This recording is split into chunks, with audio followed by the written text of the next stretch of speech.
Okay, so I have two approaches to text blocking so far. I have a very angular, kind of Art Deco inspired, hard-edged text blocking, and I have a more Art Nouveau, more organic inspired, soft shapes.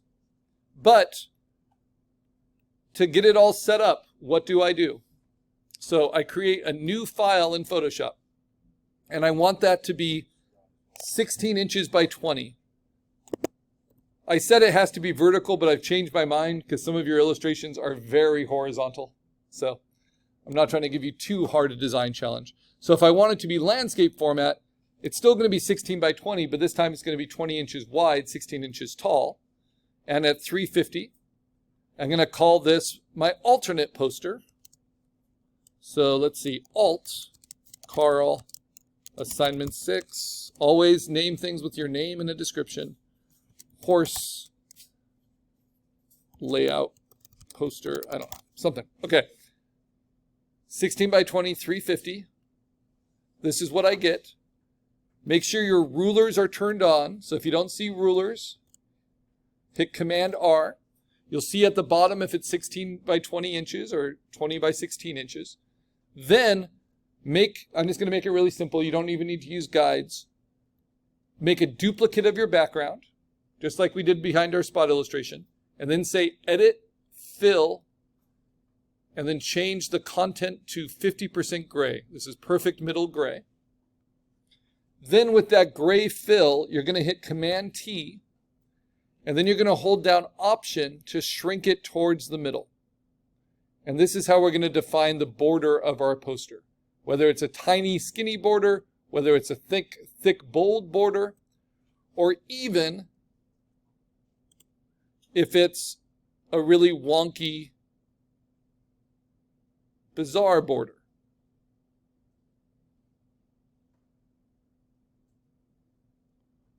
Like this. Right? You need to know what your printing shape is, what your printing space is. So this is on a different layer because you can hit Command T and you can edit this. But I always hold down Option while I do it. So Option for my settings will lock that proportion. But notice how it's unequal on different sizes. Right? So if I hold down Option and Shift, I can even it back out and make it the same on the sizes, on the sides. And I hold down Option so it pulls from both sides at once. So I don't ever have unequal measurements on the top and bottom or on the left and right. So let's say I like that border. Okay, now I know the space I have to work with. That's going to be the background. Then I bring in my spot illustration. It can be my most recent one. It can be a different version of it. Doesn't really matter as long as it has the shape. So that's kind of my flat color one. That's the one with the full spectrum color hold. Is this one. And I have them all labeled. There it is. That's the one I want. All right. So your spot illustration comes in as a smart object, as well it should. But now you have to decide where do you want to put it, just like making it print ready. How big do you want it to be with Command T? Because it's a smart object, it will always be the best possible resolution for the space. So if I'm having to fit this on a landscape format, it seems like I want to kind of tuck it into this side. If you remember when you use the crop tool, the third lines, you want your focal points to line up with where those third lines connect. So where do I want my type? I probably want it over here. So I make a new layer, but before I do that, let's lock everything else so I don't accidentally write on something else I'll be using later. And this is going to be my text blocking. And I know that the text I want is "This horse is on fire," but I'm not worried about the individual lettering. I'm worried just about, with my brush tool, figuring out how to arrange that. So maybe I use the rainbow to kind of set the arc of my type, and I want it to take up this kind of space. This horse is on fire. And then I feel like I need something here, like a signature or something to kind of balance it out. Because what you want the eye to do is to look in the middle, find nothing, and then find whatever's closest, enjoy it, and then eventually get to reading from the upper left and then leaving out the image this way, right? The whole point of designing a poster is that the eye sees everything and is engaged by everything. So if this is the text blocking I might want, then I might think, okay, maybe I want it like this. So this is small, so I'm going to do 4 spaces here. That's going to be for the T, for the H. Just cut them out like they're out of blocks of marble. This is a way of getting your type spacing. So this is to do hand done type. H-O-R-S-E, horse. Just carve it out.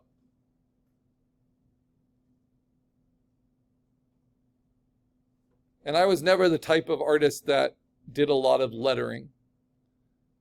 So you just have to kind of develop a confidence in it. Not worry about it too much. You just don't want it to be terrible. This horse, and now I'm thinking I want a little button here for is. I'm going to do the serif I because I like that. And then really big on, then a space, fire. F-I-R-E. Maybe make the F a little bit bigger. So let's start with fire, since that's kind of the big one.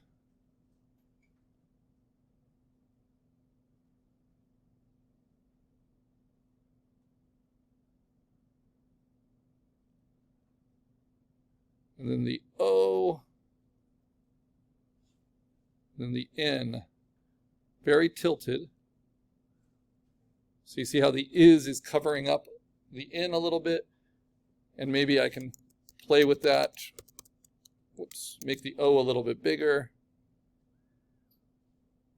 All of this is so much better to figure out as you are sketching.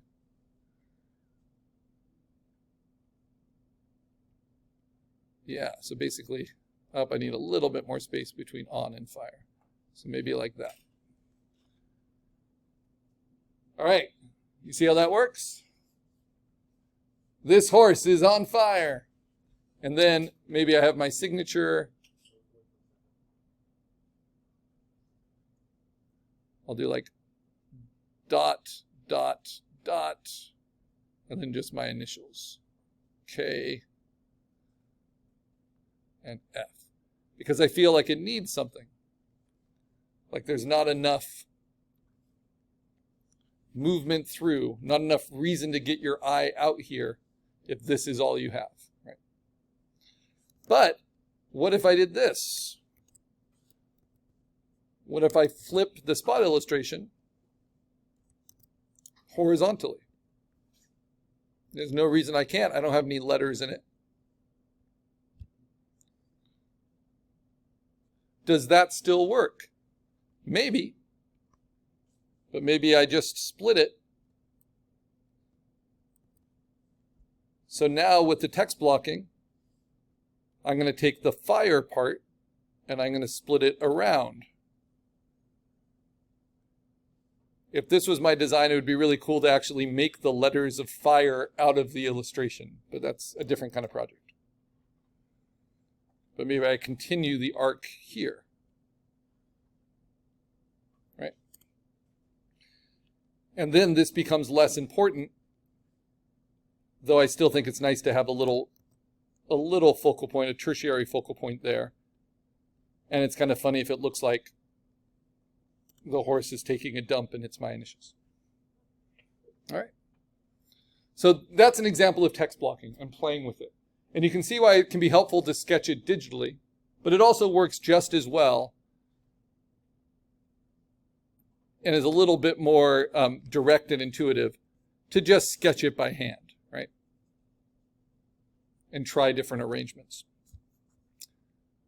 So that's the background. That's a horizontal format. I think I like that better than this. What do you guys think? I mean, that one's pretty clean.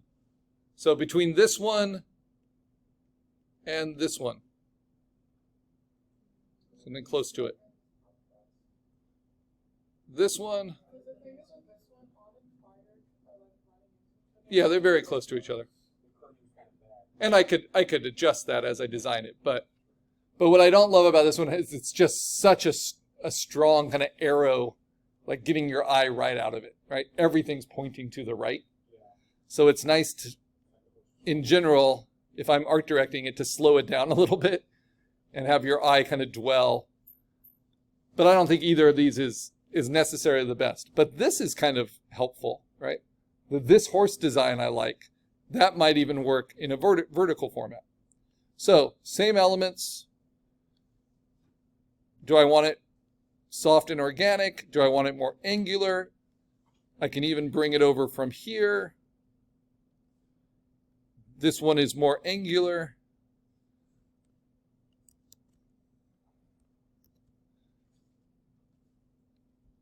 And then I can stretch it and play with it. Like I said, Latin type, our letter forms are really, really versatile. They can take a lot of abuse. So like this horse on those angles, right? And then I have to decide, well, how do I want it on the bottom? So let me just go through these steps. These are all options. So let's go with the organic first. So what I would do, just like I show in the directions, this one's organic, right? If you have softer edge text blocking shapes, you can kind of divide the lines of type within it. So what do I want to fit here? I want this horse. So I use my paintbrush and I divide it up. Maybe like that. And then I separate it. So the T is going to go in here. Even if it's like a script font, right? This just helps me know I have spacing for this. And then horse, H-O-R-S-E.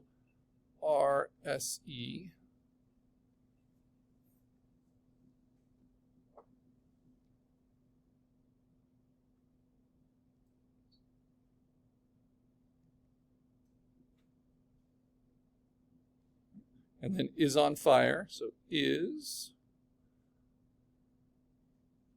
big first initial, on, and then fire. And the E is going to be filling up a lot of space. And R takes up a lot of space.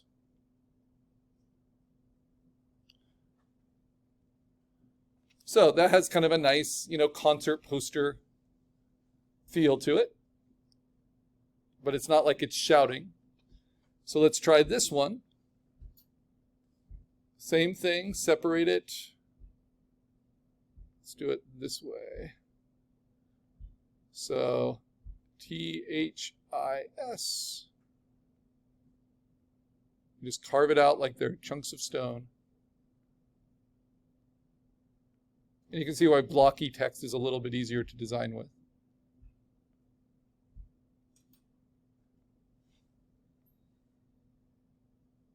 You can give yourself leading, space between type as well.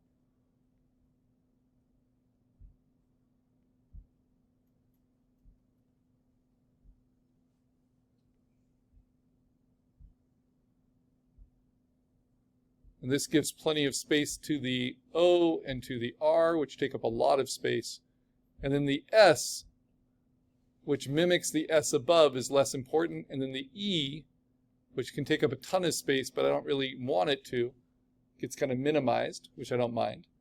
This horse, and then you're going to